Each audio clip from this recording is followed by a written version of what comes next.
Friends అందరికీ నమస్కారం. Friends ఈ రోజు రాత్రి భీకర దాడులు అయితే జరగబోతున్నాయని అయితే ప్రకటించారు.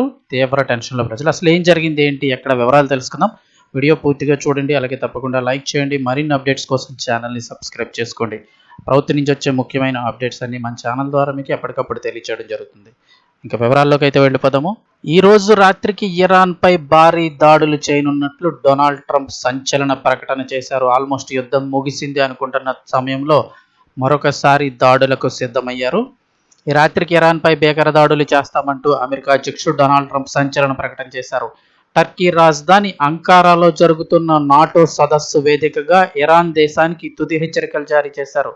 గల్ఫ్ ప్రాంతంలోని అమెరికా స్థావరాలపై ఇరాన్ దాడులకు తెగబడడంతో ఇరు దేశాల మధ్య కుదిరినటువంటి తాత్కాలిక కాల్పుల విరమణ అవగాహన ఒప్పందం ముగిసిపోయిందని ప్రకటించినటువంటి విషయం తెలిసిందే. ఇక ఈ ప్రకటన చేసిన కొద్ది గంటల్లోనే ఇరాన్పై భీకర దాడులు చేస్తామని ప్రకటించడం యావత్ ప్రపంచాన్ని కుదిపేసింది.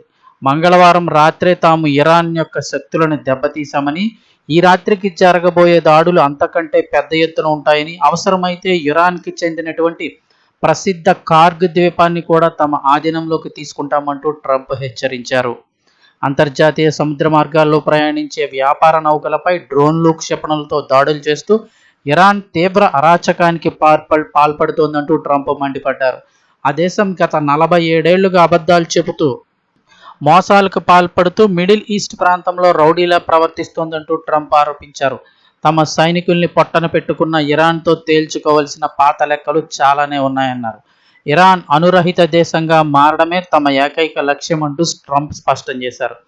శాంతి చర్చల సమయంలో అన్ని విషయాలకు అంగీకరించి బయటకు వచ్చాక మీడియా ముందు అటువంటి చర్చలే జరగలేదని ఆ దేశ పాలకులు చెప్పడంపై అసహనం వ్యక్తం చేశారు. తాము విధించిన సముద్ర దిగ్బంధం కేవలం ఇరాన్ దేశానికి మాత్రమే వర్తిస్తుందని, మిగిలిన దేశాల యొక్క రాకపోకలకు ఎలాంటి ఇబ్బంది ఉండదంటూ ట్రంప్ స్పష్టం చేశారు.